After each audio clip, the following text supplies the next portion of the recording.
Flora. Welcome back to my channel. I'm really excited for Monday Kiz Forsake. Now, here's the deal, is I do know Monday Kiz, but I don't know him that well.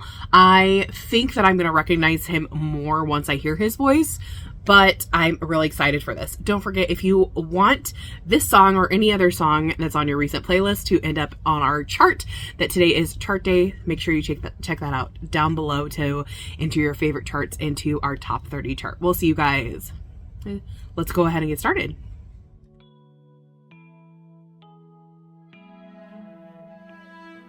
Ooh, pretty. I love the strings. Ooh, and then we have the flute come in.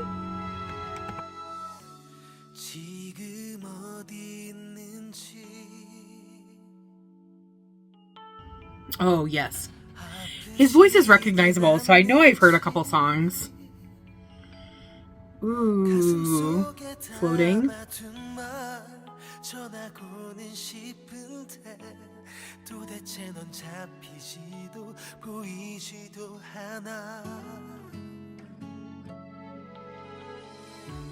조금은 더 가까이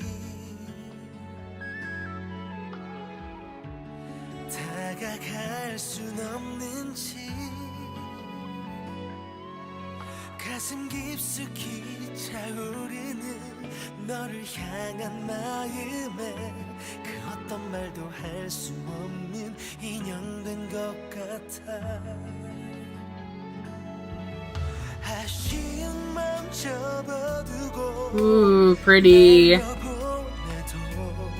사랑에 익숙한 나조차 목이 메여와 또 다시 찾아온 아픔에 힘겨워해도 기대조차도 없는 사랑에 그냥 한번 웃어봐. 아물지 않는 깊은 너의 빈자리. Ooh, pretty. 강한 나의 욕심에 지쳐만 가는 너이기에 잡지도 못한 건 가슴 아파도 바보 같은 나라서.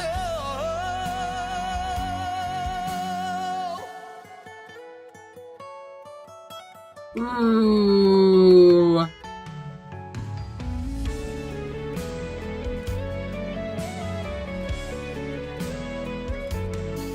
I love a good instrumental transition.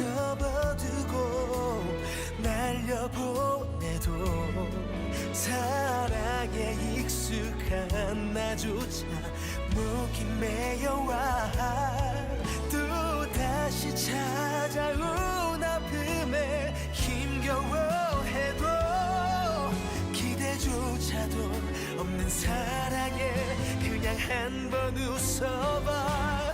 아물지 않는 깊은 너의 빈자리. 보낼 수 없는 강한 나의 욕심에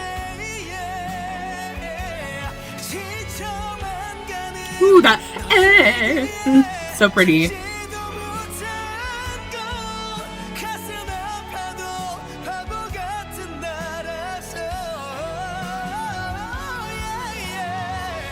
Ooh, those runs are great. Ooh, those ad-libs, the choral background vocals. Ooh, I like how that went together.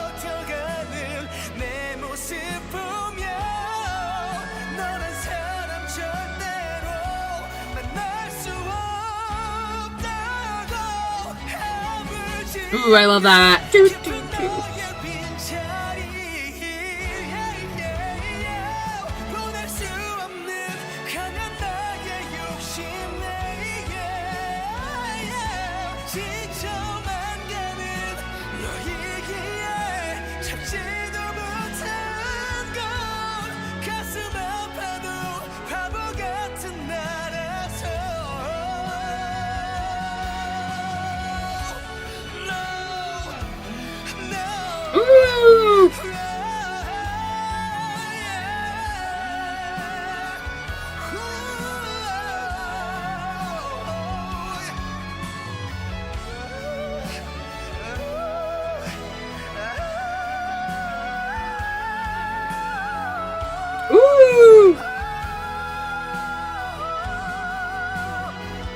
Oh, careful there.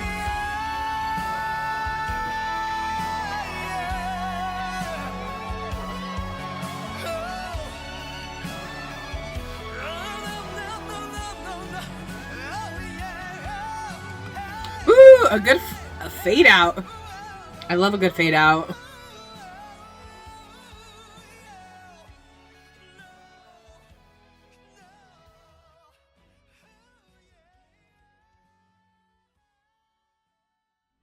Okay, what an emotional song. I really like how it moved the entire time. I didn't feel like anything was still. It was constantly building and building and building until you get to the very end. And then, it starts to fade out. So it's almost one of those things where it's like you walk into a room or you walk by a room and like you have to go slowly so that you hear everything, and then it's whoop and you're gone. Really, really nice. I loved in the introduction the strings and then the flute coming in. Actually, it was really interesting because the flute was kind of disappeared towards the end, but in the beginning I felt like it was really important to kind of like give a balance to what was going on in the melody. I really loved that. And at first when I was listening to this and I was like trying to pay attention to what he was doing vocally, it seemed like in his lower register he was running a little bit about out of breath, because it felt like the vibrato at the end was forced. I realized afterwards that I think he did run it out of breath a little bit in one spot, but the other ones he was doing that on purpose. This is a vocal technique that is often done in a variety of different crafts, but especially in musical theater, where you sing something on a straight tone and then you do more vibrato at the end. I have noticed in a lot of more ballad singers that they do a lot, especially in Korea, they do a lot with the vibrato. It's something that is very stylized depending on the artist themselves and depending on how they feel, and also how like when they debuted. I've noticed this quite a lot. So, and it tends to be wider. That means that it's going really, really slow, or it's going really, really fast, so you notice it more. And that's a vocal style of singing that is a more traditional singing style for Korea. Whereas in the West, or people who are more classically trained as far as like, for that we don't want vibrato to be noticeable. Now it is often, for example, like you think of opera singers or something like that, but that's because they're usually in opera, you're trying to reach the outside of the stage, or oftentimes in the past, not nowadays, but when opera happened, you had to be as louder than the orchestra, right? So you had to project your voice a lot more. So some of that is also why that happens. But I've noticed in more ballad singing and trot singing, especially in Korea, that having a more noticeable vibrato is more desired. So it was really, really interesting to me to hear it here. But the reason it was also so interesting is because in the chorus, he had a lot more straight tone, and it just like, or an unnoticeable vibrato. You like could just tell that he had better breath support. So I found that really interesting when he was singing. And like I said, I'm not super familiar with him, but I do recognize his voice. And so I have heard a couple of songs, but I can't name any off the top of my head just because, like I said, it's probably just in passing and things like that. He's super famous in Korea. So it's one of those things where, I know that I've heard him just because I've been in like looking into this industry for a really long time. So, I think that's one of the reasons why is because his voice is so distinct, then you can separate him from other artists. And I think sometimes too, that's why, soloists and trot singers, I mean, it is the style, right? But I think they do that so that you can pick them out from each other. So, that's why as soon as he started singing, I was like, I know I've heard him. Really interesting form-wise. So we started out with the introduction in the first verse, which I Again, the flute, woo, I love that. But then seemingly I thought we were into the pre-chorus and the flute was like coming in to accent certain parts. But then I was like, this is not the pre-chorus, because after that there was another pre-chorus because it didn't go into the chorus.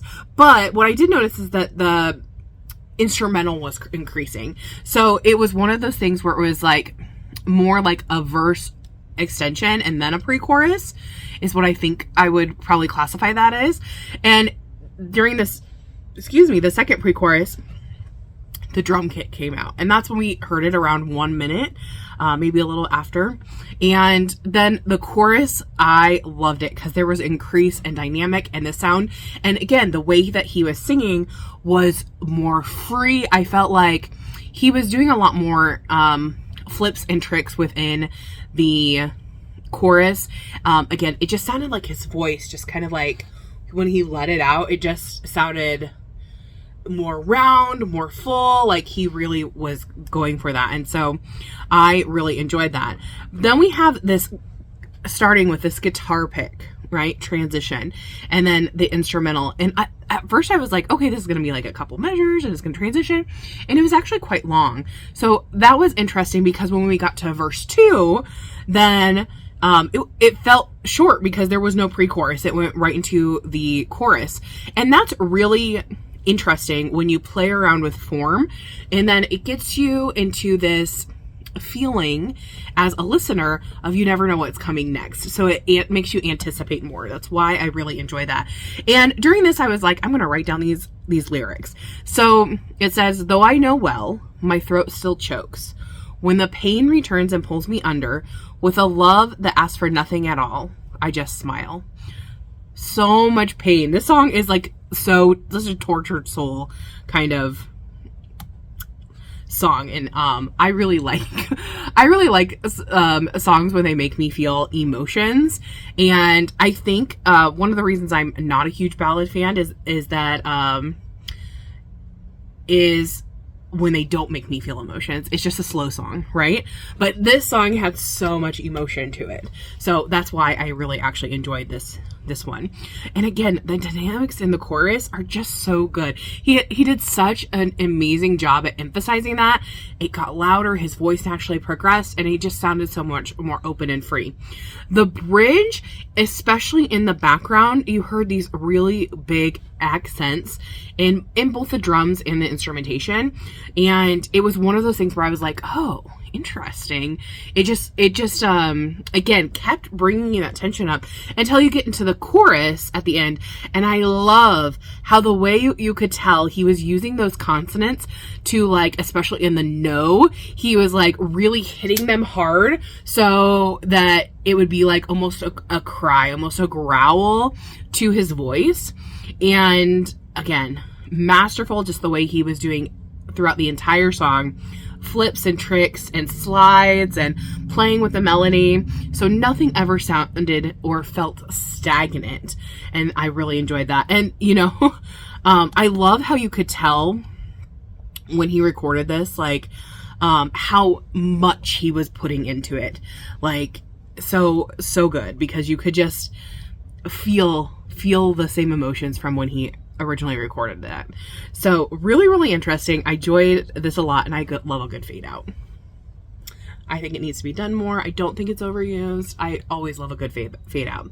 So tell me what you guys thought of this song. Did you love it? Did you hate it? What was your favorite part in this particular song? Mine is, like I said, that chorus. Loved it.